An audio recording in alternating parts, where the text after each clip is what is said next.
السلام علیکم، میں حیدر علی بیجارانی آج 1932 کے کمیونل ایوارڈ پہ لیکچر کروں گا۔ اب سب سے پہلے ہمیں بیک گراؤنڈ کو دیکھنا ہوگا کہ بھائی کمیونل ایوارڈ سے پہلے جو برٹش گورنمنٹ نے دیا اس سے پہلے انڈیا میں بڑی انسٹیبلٹی تھی، اور اس انسٹیبلٹی کا جو ریزن ہے سب سے پہلا وہ تھا سائمن کمیشن۔ کیونکہ جب سائمن کمیشن انڈیا میں آیا تو سائمن کمیشن کے تھے 7 ممبر، اور 7 ہی ممبر برٹش کے تھے، تو اس بات کی وجہ سے مسلم لیگ نے، کانگریس نے اور جو دوسری کمیونٹیز تھی انڈیا میں، انہوں نے سائمن کمیشن کے خلاف پروٹیسٹ کی اور یہ کہا کہ بھائی اگر ہمارے لیے ریفارمز آ رہے ہیں یا ہمارے لیے کوئی ایوارڈ آ رہا ہے تو اس میں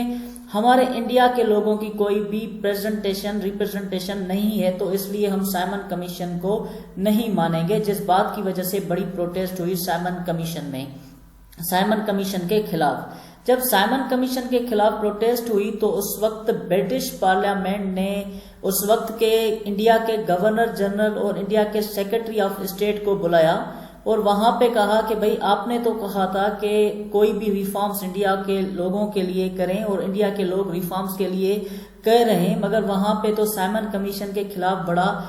بڑی پروٹیسٹ ہوئی ہے۔ تو اس وقت جو وہاں پاس سیکرٹری آف اسٹیٹ تھا لارڈ برکن ہیڈ، تو لارڈ برکن ہیڈ نے وہاں پہ ایک اسپیچ کی اور اسپیچ میں یہ کہا کہ ہم تو یہ چاہتے ہیں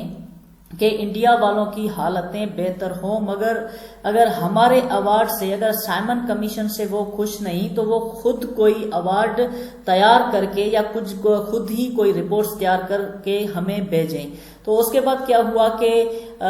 پھر ممبئی میں آل پارٹیز کانفرنس ہوئی جو موتی لال نہرو نے کروائی تھی، جس میں مسلم لیگ، کانگریس اور بھی جو بہت سی پارٹیز تھی وہاں پہ آئی، اور انہوں نے کہا کہ ہم کوئی ایسی رپورٹ تیار کریں گے اور وہ رپورٹ دیں گے برٹش گورنمنٹ کو کہ بھائی یہ ہماری ضرورتیں ہیں اور یہ ہمیں چیزیں دیں آپ۔ تو اس وقت محمد علی جناح صاحب نے کہا کہ بھائی میں آپ کو 4 پوائنٹس دے رہا ہوں، وہ 4 پوائنٹس آپ اس رپورٹ میں رکھنا۔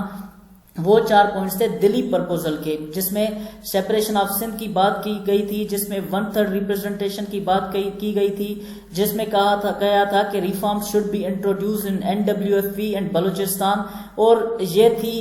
دلی پرپوزل کے جو پوائنٹس تھے وہ محمد علی جناح صاحب نے پیش کیے اس کانفرنس میں۔ اس کے بعد کیا ہوا کہ فائنل نہرو رپورٹ تیار ہوئی۔ نہرو رپورٹ میں مسلم لیگ کے جو پوائنٹ تھے، جو دلی پرپوزل کے 4 پوائنٹ تھے، وہ نہیں رکھے گئے۔ تو فائنل جب ہمارے لیڈر محمد علی جناح صاحب نے نہرو صاحب کو کہا کہ یہ پوائنٹ آپ اس رپورٹ میں رکھیں، تو انہوں نے کہا کہ اب دیر ہو چکی ہے کیونکہ ہم نے اپنی رپورٹ فارورڈ کر دی ہے۔ پھر محمد علی جناح نے اپنے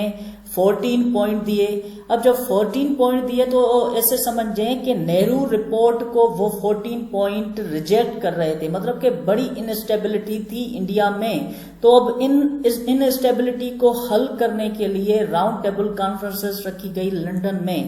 تو سب سے پہلی راؤنڈ ٹیبل کانفرنس ہوئی، جو بھی راؤنڈ ٹیبل کانفرنس جس میں کانگریس نے پارٹیسپیٹ نہیں کیا کیونکہ اس وقت گاندھی ہاؤس اریسٹ تھا۔ اس کے بعد دوسری راؤنڈ ٹیبل کانفرنس ہوئی۔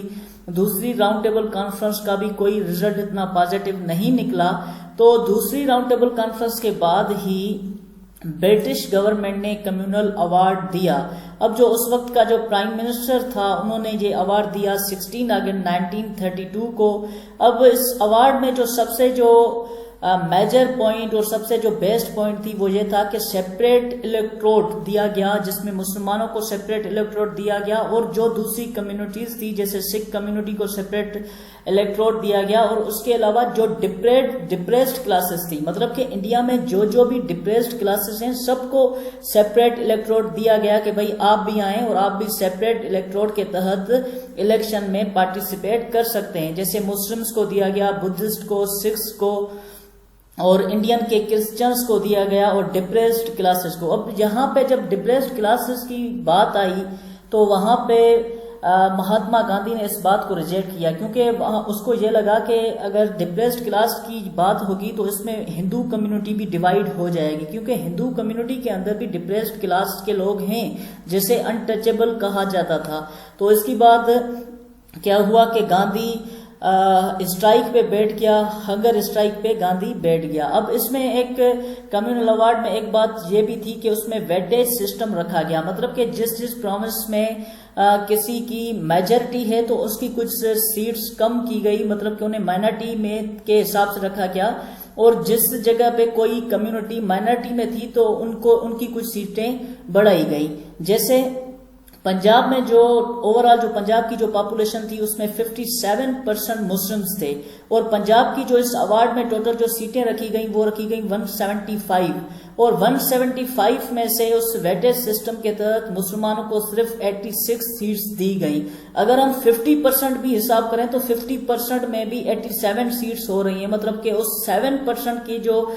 50 سے لے کر 57 جو یہ 7% تھا اس کی کوئی بھی سیٹ پنجاب کو نہیں دی گئی۔ اور یہاں پہ بنگال میں بھی ویسا ہی ہوا، بنگال میں بھی جو 54% پاپولیشن تھی وہ مسلمانوں کی تھی، اور بنگال کی جو ٹوٹل سیٹس تھی وہ تھی 250 سیٹس، اور 250 سیٹس میں 119 سیٹس مسلمانوں کو دی گئی۔ تو یہ ایک ویٹیج سسٹم بھی رکھا گیا تھا۔ میں امید کرتا ہوں کہ یہ لیکچر آپ کو پسند آیا ہوگا، اگر پسند آیا ہو تو لائک کریں، شیئر کریں، سبسکرائب کریں۔ Thank you, that's all.